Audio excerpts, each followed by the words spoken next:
I've I've been studying the law of attraction and all of this for a long time, and I kind of feel like I've been like the person you were talking about or in the first day of like, yes, I believe it, I deserve it, I deserve it. Why don't I have it? I believe it, I deserve it.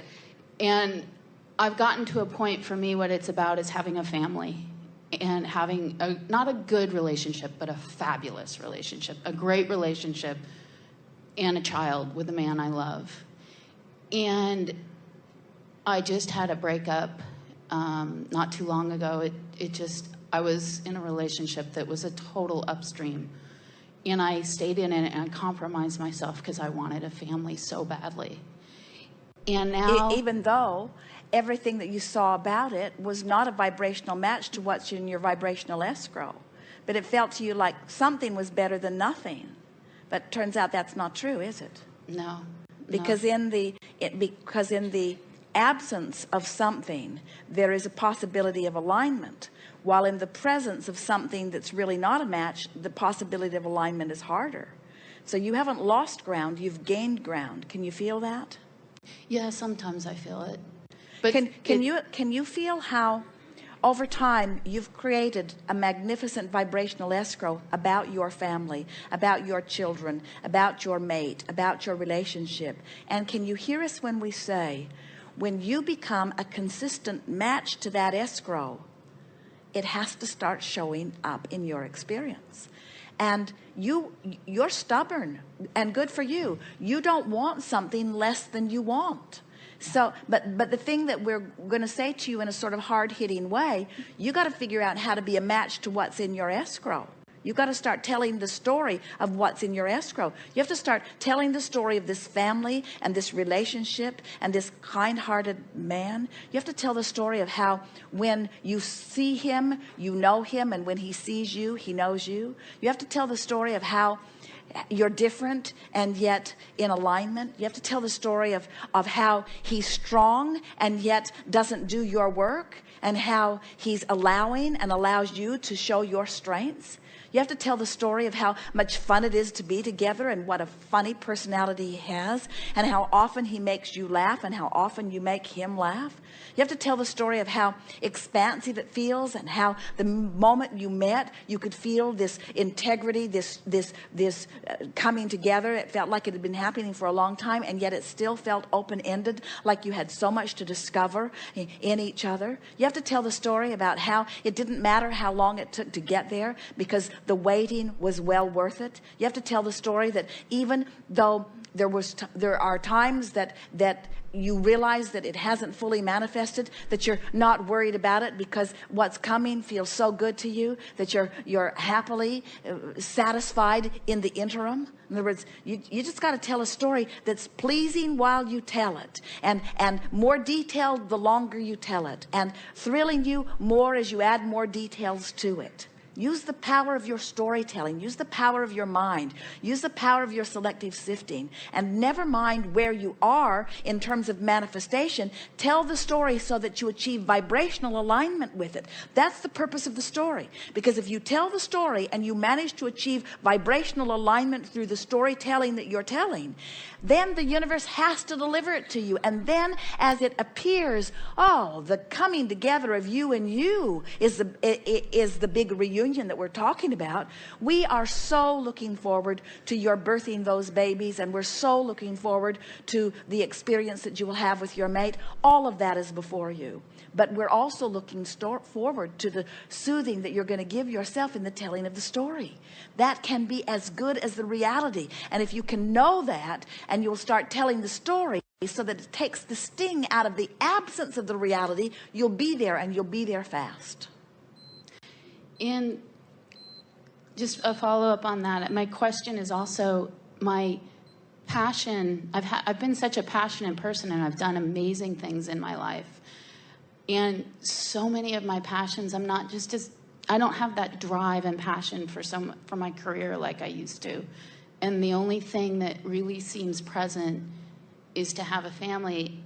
And I get what you're saying, and it's getting harder as I get older. I'm 43. And I know that's just a story and a statistic. Well, it's a story that every time you tell it sets you back Yeah. in the sense that it holds you in resistance to what's in your vibrational escrow every time you tell it. Yeah. But it's not unusual when you have something that you want, that you feel like it isn't moving along in the way you want it to, so you're using it as your excuse to have resistance. It's not unusual for that resistance to dampen your spirits on other subjects like career too. In other words, feeling sort of discouraged over this relationship and family thing because you're focused upon what is instead of on what is becoming, then that's got you out of sync with who you really are, so that you have sort of have a tug of war going on inside of you, and it's that tug of war doesn't mean that there's some strong contradiction that you've got to overcome. It just means it's the habit of chronic thought that you've got going on. Let us say it again. When something that you really want isn't happening the way you want it to be, and you're not yet telling the story of it, you're focused upon what is, that's enough to get you into that place of resistance relative to everything, so that it sort of lays a blanket of gloom and doom over everything that you're doing. So you're not as frisky about anything when you're worried about something that's such a major component of your life. In other words, you've made this relationship and this family be a big component of your life, and of course it is. So when you take the thing that matters most to you of all other things put together and you focus upon it negatively, it has a sort of negative ramification on everything. As you begin telling the story that feels better relative to that subject, everything in your life will perk up. It really will. We tell people frequently, just stop thinking about it. You've put it in vibrational escrow. If you could stop thinking about it, then you'd move quickly toward it, because every time you think about it, you beat the drum that keeps you from moving toward it. So if you'd stop thinking about it, you'd stop beating the drum that's keeping you from moving toward it, and you'd move it toward it. But when it's a subject like that, where everywhere you look there's something that makes you think about it, you really don't have any choice other than to clean up your vibration about it. And the fastest way to clean up your vibration about it is to begin to tell the story of the way you want it to be. It would be nice if we could imbue you with our knowledge of your ability to achieve what's in your vibrational escrow. Sometimes we just like to knock you all on the head and sort of knock you into an awareness that it's real. It's not an if thing, it's a real thing. But you've got to practice yourself into vibrational alignment with it. Well, that's the thing. I've done it with so many things in my life. I mean, I've achieved, and I have great relationship with money, but you with see housing. But you see this, even the story that you're telling us here is, in other words, even though you're putting a positive spin on, I know it works because I've done it with other things, the underlying message that you're still given is, I've done it with a lot of things, but I'm not doing it with this. Everything that you say back to us is sort of supporting where I'm at, where I'm at, where I'm at, where I'm at, where I'm at, where I'm at. And you got to let loose of where you're at. And nobody can stop thinking a thought without thinking another thought. So you just got to tell that story. So we're out of time here, so we won't hold you in the hot seat too long. But give us the beginning of this story of what's in your vibrational escrow.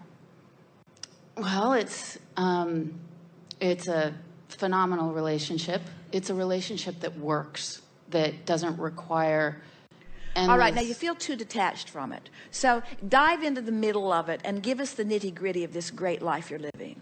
Okay. It's a life where... Still too detached. It's not a life. It's my life. In other words, talk about it as it is. I love coming home. I love getting together. I love having been apart through the day. We cannot wait to get back together. Those kinds of things. Okay.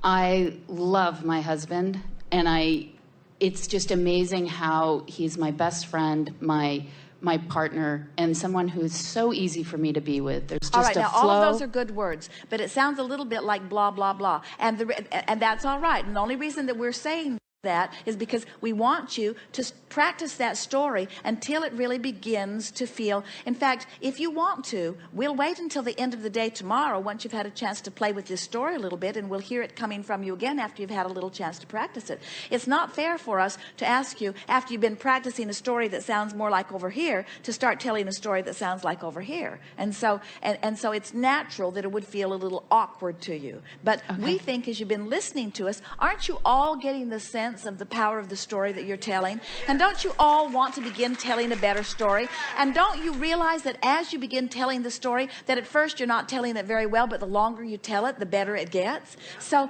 work on filling some of the details in and put yourself in the middle of that. In other words, we want you to tell a story that goes something like this. I love knowing that I'm the creator of my own reality, and I love knowing that I dreamed this relationship into being before it even came to me. And I love knowing that everything that I'm getting to live now in real life experience are details that I put there one at a time, one at a time, one at a time, one at a time. So I know the perfection of this relationship that I'm now smack dab in the middle of. And I don't take any of it for granted. I'm loving every little bit of this relationship. And then just springboard off from there, you see. Make it real. Feel in the nitty gritty of it. And when you see, go around your world and watch for evidence of others that are living little pieces of what you want to live and say, yeah, that's it, that's it. When you see someone kissy facing with someone on the elevator and you can tell that they're just in love with one another, take that piece of it and say, universe, you brought me to rendezvous with this because you know that this is part of what's in my vibrational escrow. When you see those darling little kids running down the hallway in love with life and in love with each other and looking up at their parents and embracing life experience, and you see them, say to the universe, thanks for helping me rendezvous with this little rascal, because that's exactly what I know is in my vibrational escrow. Thank you for giving me this opportunity to have this piece that I can observe right here in real life. In other words, there's all kinds of evidence, components of what you want that the universe is saying, here's a little of it, here's a little of it, lick this ice cream cone, lick this ice cream cone, lick this ice cream cone, lick this ice cream cone. Here it is, here it is, here it is, here it is. And if you're not so busy saying, no it isn't, no it isn't, as you start letting the universe show you, here's a piece, look how you've attracted this, look how you've attracted this. You're getting closer, you're on the trail. It's like breadcrumbs leading you right to this magnificent relationship that is on your doorstep. Tell the story and open the door. We've enjoyed this interaction immensely. There is great love here for you. We are